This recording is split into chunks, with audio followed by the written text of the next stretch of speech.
The road to the top. This event is a consequence of your previous actions. Namely, I've got a career of over 5, and I haven't been branded by dishonor. Wonderful.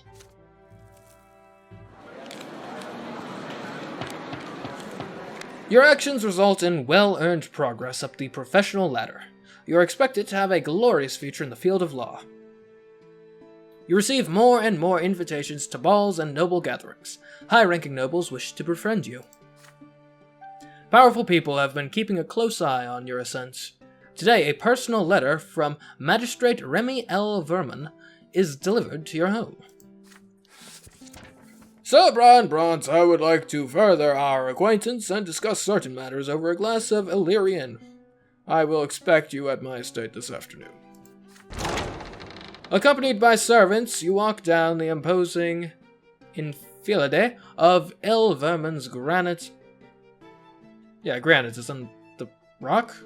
Okay, is Granite Manor. Gold tapestry, stone carvings of ancestors' profiles. Compared to this luxury, your own home seems tiny and cramped. L. Verman greets you by the fire. At home, the influential ruler of the city seems peaceful and amiable. Judge Brante, come in. I'm delighted to see you again. Servants, pour some wine. Please have some, Brian. Though your most recent deeds call for much more than a glass of Illyrian. I'll be frank, after our first encounter I had my doubts about your trustworthiness, but now you have proven by your actions that you have a future. You sip the wine. It is excellent, as expected.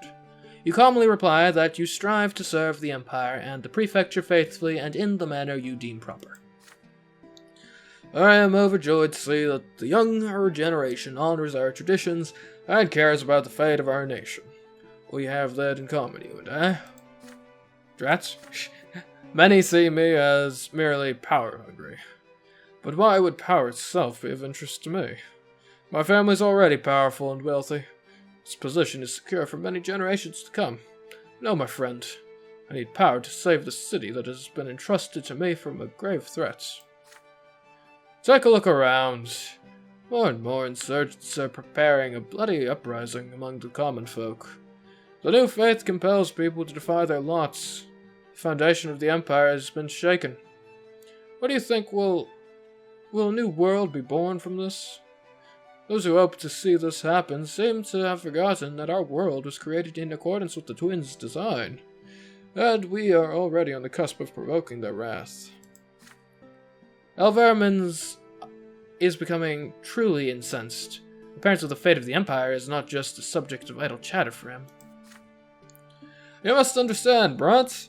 I've seen plenty of starry-eyed idealists yearning to change the world, and I know where those dreams led. Or lead, rather. We have trespassed against the sacred order, and now we are on the verge of the wrath of the gods.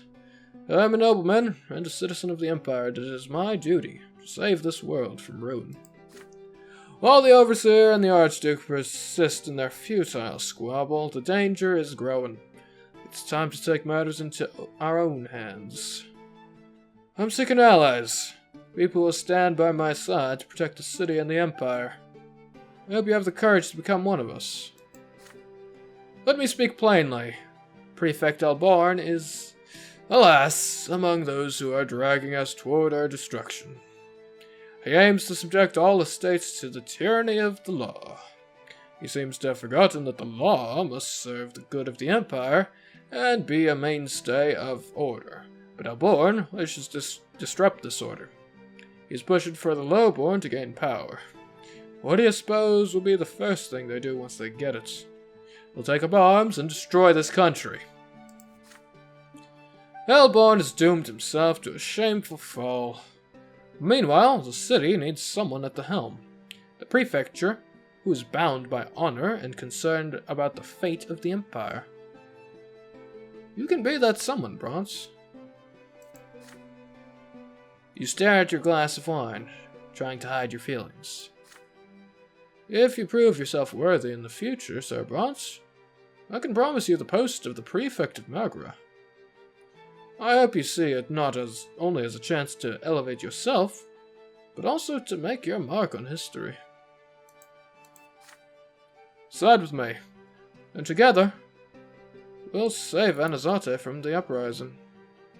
If you remain Elborn's servant, you both will lose and fall together. So I can't agree because I already made the deal with Meyer. Oh man, that career and justice too? Wow. That would have been... Well, I also would have betrayed Augustine, which, yeah, not great. Okay, I can refuse and protect the family. I'd lose a bit of career. Or I can refuse and protect my career. I've got to protect my family. Silence. You hold the magistrate's heavy stare and respond calmly that you are not prepared to make any promises. You thank L. Vermin for his trust, but you are a judge of the prefecture and you already have a superior. L. Vermin frowns, shakes his head disdainfully, and rises from his chair. I'm very sorry to hear that, Sir Brante. I had high hopes for you. We could have achieved so much together. Soon you'll see that you've chosen the wrong side. Farewell. Back at home, you describe your conversation with the magistrate to your father. L. Vermin's threatening tone is alarming. An enemy as powerful as the magistrate could turn the nobility of Anazota against your family. I'm proud of you for staying loyal to our friend Elborn. The magistrate is a dirty schemer who is only using his talk of honor and protecting the Empire's cover. Don't worry about the family. I'll make sure to talk to the noble families of the city in advance in order to get ahead of the magistrate's plots. Hopefully this will be enough to protect our reputation against his slander. Your father's efforts to thwart L. Vermin's schemes have been successful so far, but your feud with the magistrate has a damaging effect on your career. The documents you prepare take weeks to be signed. Obtaining an audience or arranging a meeting is frequently impossible. You hear anxious whispers behind your back. Brian Brante crossed the ruler of the city. Steer clear of him.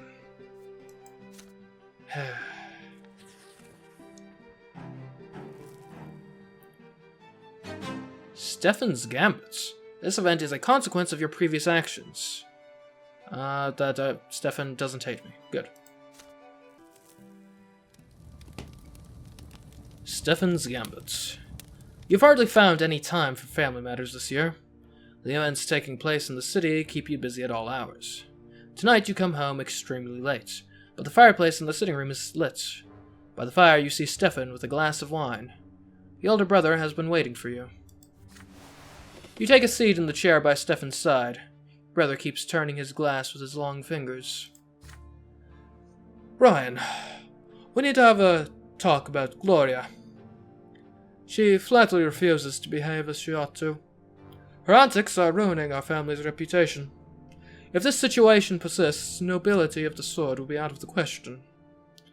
Brother, I do not wish her ill, but we have no right to sit idly by. Regrettably, Gloria will never truly be a part of the Brante family. Her origins are too tarnished. So it is our duty to find her a new family. It is high time Gloria got married. But we can't just give our sister to a commoner, can we? And how could any noble wed her, knowing her origins? It's been a stumbling block for a long time, but I've finally found a suitable match for her. His name is Jose L. Pelletier. He is a young nobleman of the sword, recently graduated from the college, and now he has a position at the city hall. Do you recall a reception several years ago where he couldn't take his eyes off Gloria? Pelletier has been obsessed with her ever since. Not even her lowly origins can deter him. Admittedly, Gloria does not reciprocate his affection just yet. So let us convince Gloria that becoming Sir L. Pelletier's bride, or Pelletier, gotta work on the name, it's a long one, becoming his bride, is her chance to escape her current situation. And then let us pray she comes to her senses and puts her rebellious ways behind her. Isn't this an ideal solution? After marrying L. Pelletier, Gloria will be a noblewoman herself. We'll be granting her the freedom she's craved since she was a girl. and then she can write poetry and do whatever else takes her fancy. I will enter into negotiations with El Pelletier's family.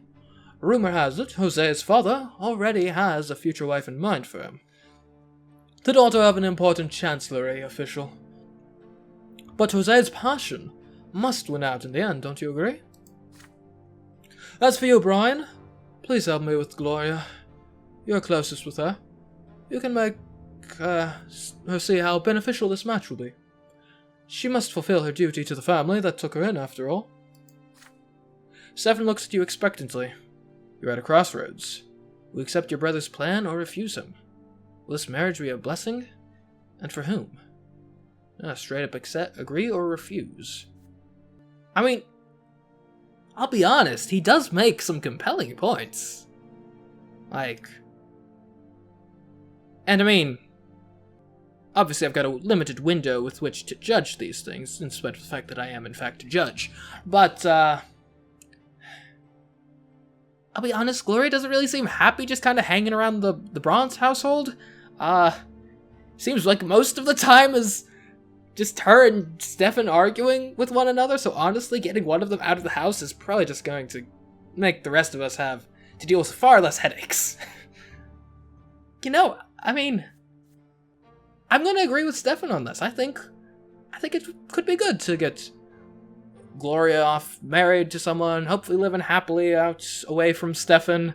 And like he said, I mean, she would, if she married the noble, she could be, well, I'm honestly not sure if that's how it works, but, I mean, if Stefan's confident, I mean, he's probably right about it, I'd imagine. I mean, being a judge, I should probably be more familiar with these things and matters of law, but whatever. Let's go with it. Let's get Gloria married. You remain silent for some time, weighing your decision. The plan your brother has proposed sounds reasonable. In a new family and with a noble title, Gloria will be able to put all the resentment about her fate behind her, and be free of the limitations of the lowly estates. You let Stefan know that you are on his side. A broad smile lights up his face as he reclines in his chair. I knew you'd be sensible. Together, we can certainly make it happen, but remember how stubborn Gloria is. An easy victory is not to be expected. The next morning, you invite Gloria to join you in the library for a private conversation. You inquire carefully about your sister's thoughts on marriage. If a nobleman of the sword were to wed her, she would join the noble estate, and all the arts would be open to her. Gloria laughs in response. Oh, I get it. Okay. Because I was thinking, wait a minute. Surely marrying a noble doesn't just make you noble, because then my mother would be noble, but she's not. It's noble of the sword specifically, okay? So, noble of the mantle doesn't confer nobility upon marriage to the spouse. Noble of the sword, though, apparently does confer nobility upon marriage on the spouse. Gotcha. Okay. Carrying on. Become a noblewoman? In all of Anazote, you'd never find a single nobleman of the sword who would ever marry a low-born girl like me. I don't even have a father. You mentioned Jose El Pelletier. This spirited young gentleman would be willing to join Gloria in wedlock. Marry El Pelletier? Brian, you don't understand. Sure, he's easy on the eyes. He's a skilled warrior and a respected nobleman. But he's been after me for a year now, and I've managed to figure out what he's after. He needs a wife to give birth to his heirs, follow him around obediently at social gatherings, and praise his chivalry. Can you see me in that role? Gloria falls silent for a moment, gathering her thoughts. Besides, I don't even want to be a nobleman, okay? I can't just live peacefully within the noble estate knowing that other commoners are still suffering. I can't just pretend their misery has nothing to do with me. You try to give her a taste of the benefits that a noble name brings, but your sister doesn't even want to hear you. This is all Stefan's idea, isn't it? You'd never throw me out of the house on your own, so hear this. It's not going to happen. Later you inform Stefan of your sister's refusal. His face turns to stone. The ingrates! I've almost come to an agreement with the old El Pelletier. all the pains we've taken to arrange her future, and this is how she repays us. Well, we'll proceed without consulting her. Brother, we need to devise a way to put pressure on Gloria, even if it takes us a long time. We've got a secret plot. You and your elder brother made a secret plan to marry Gloria off so she can start a new family of her own. Okay, well.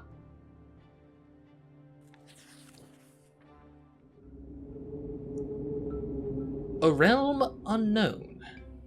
The sun is setting on a cold, windy day as you return from the prefecture. To your surprise, a messenger awaits you at the door with an urgent letter from Sir Elborn. You open the letter.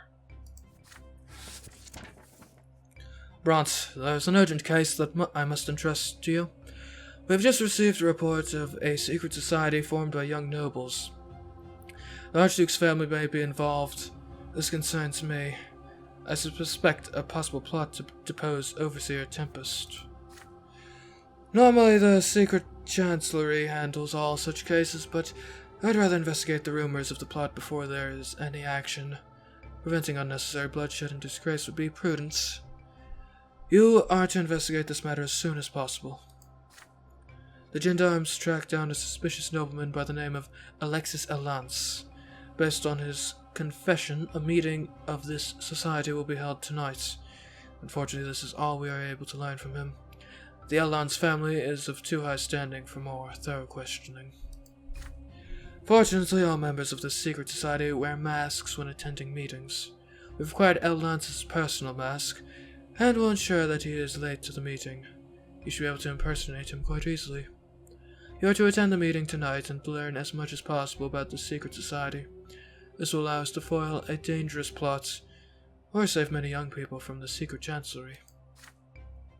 The letter includes a delicate gilded mask of intricate workmanship. Fortunately, it fits your face perfectly. It seems your plans for tonight have changed.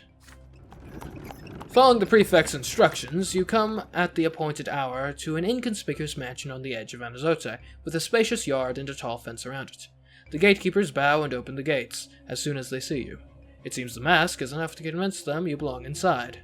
Inside the yard, you see a noble carriages, many more than you had expected. You are ushered into a dressing room of sorts. A change of clothes already awaits you inside. It is a curious garb, a square of flowing, sparkling cloth with clasps and cords to keep it from unwrapping. You've never seen anything like it. With this strange robe and the gilded mask over your normal clothes and face, you cannot help but feel rather silly. This attire feels positively unsuitable for any kind of plotting or scheming. Next, you proceed to a large room. The windows are covered in black cloths to keep prying eyes away, but you forget about it moments later. What seems to be a strange performance is playing out before your very eyes. You hear droning, unfamiliar music coming seemingly from nowhere. You see candlelight dancing and glimmering. Ribbons of gold and silver hung along the walls as decorations, and there are people, many people, like you. They are all dressed in flowing robes and delicate gilded masks with narrow slits for eyes. The people are talking. They stand unexpectedly close to one another, their hands on each other's shoulders. You approach one of the groups, hoping to overhear the subject of their conversation, but you almost recoil when several arms reach out at once, attempting to grasp you tenderly by the shoulder. Steeling yourself, you put a hand on another person's forearm. The masked people seem friendly and genial. No one appears surprised by your insecurity. And their conversations are also quite out of the ordinary. You hear unfamiliar names that could belong to legendary heroes of old, or to the people here who have taken them as secret identities. You hear mentions of books you do not know, and emotions they felt while reading them. Their conversations feel like a strange dream. You hear several voices singing in a far-off corner of the room. There are no lyrics to the song. Each voice maintains its own notes. Together, these voices form a tender, softly aching melody. It feels enrapturing. It spirits you away. You feel so distant now from the purpose of your visit, so withdrawn from the judge's trade, so far away from the Empire, and from your very self. Hey, this is remarkably familiar to that one thing with Octavia. A hand touches your shoulder, bringing you back to your senses.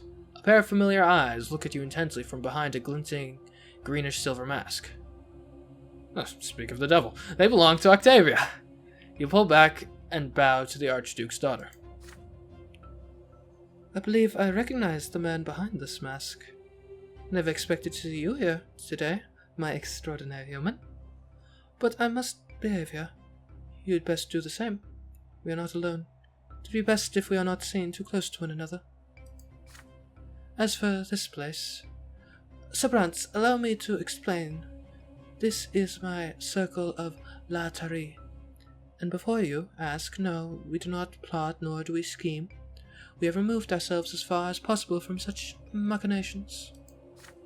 This place is a little world of our own, a brief respite from tradition and noble customs and other such fuss. Our gathering is but a pretense, a game of make-believe. We pretend we are neither nobles nor citizens of the Blessed Empire, nor humans nor Archnians, but the La Tari. Do you know what this word means? I would not be surprised if you have never heard of the La Tari. These days, people of La Tari are mentioned only in rare historical works.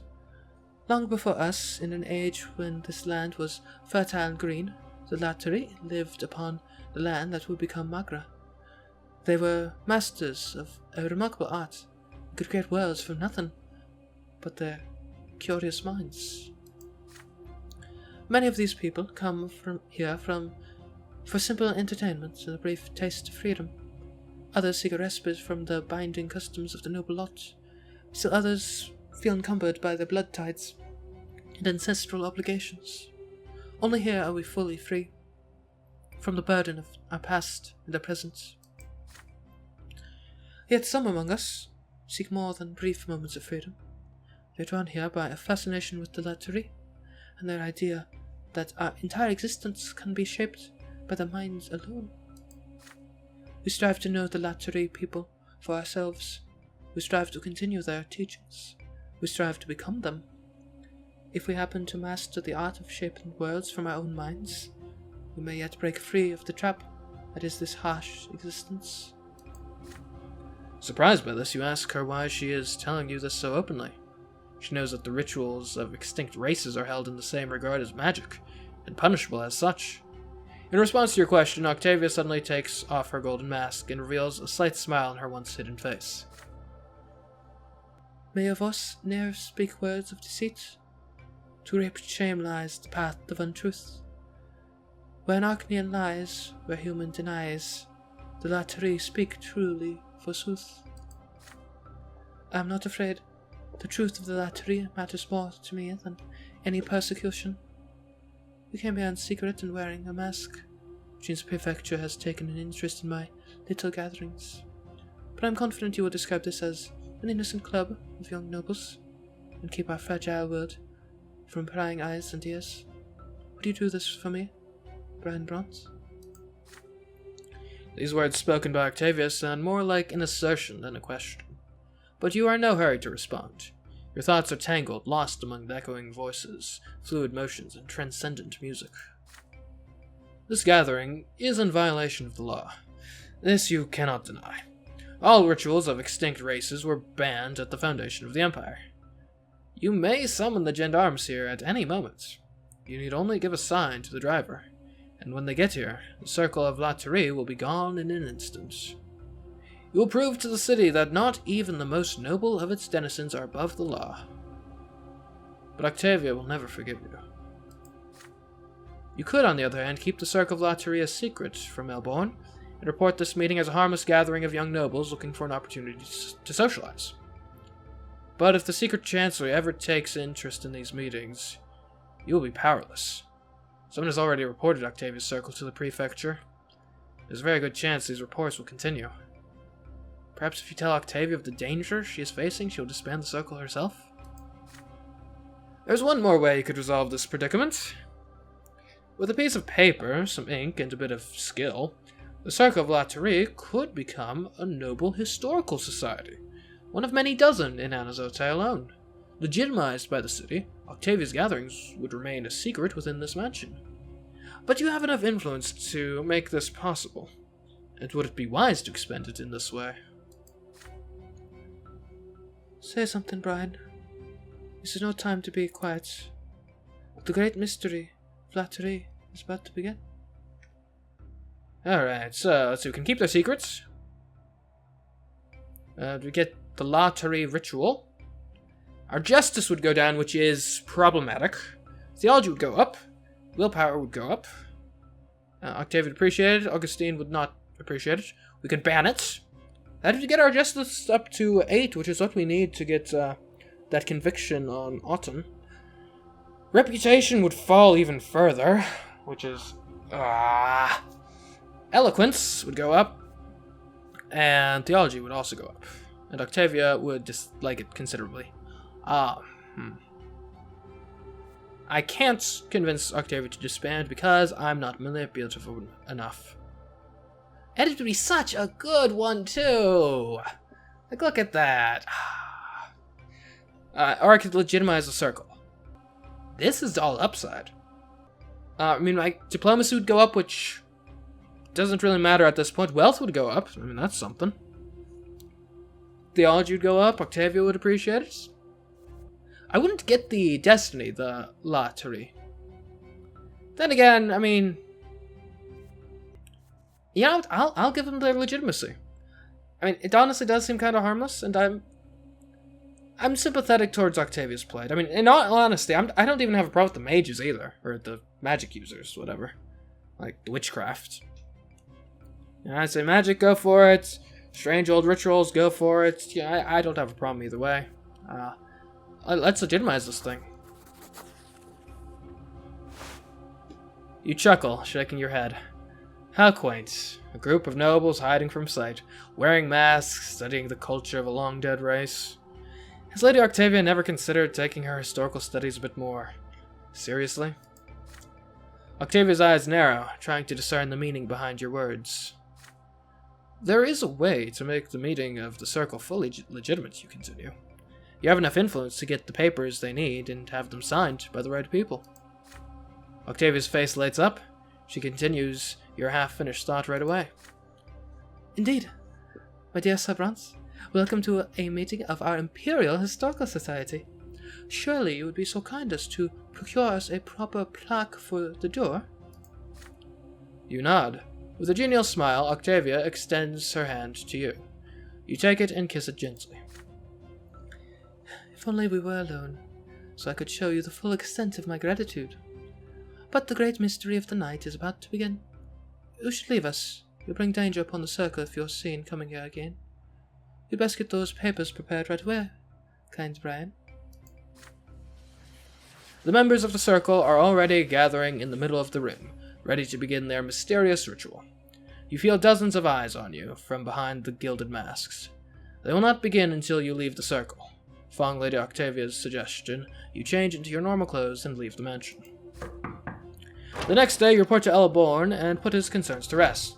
There's no sign whatsoever of any noble plot. The group is nothing but a historical society run by several young nobles who meet to discuss the cultures of old. They simply lack legitimacy, but you can rectify that.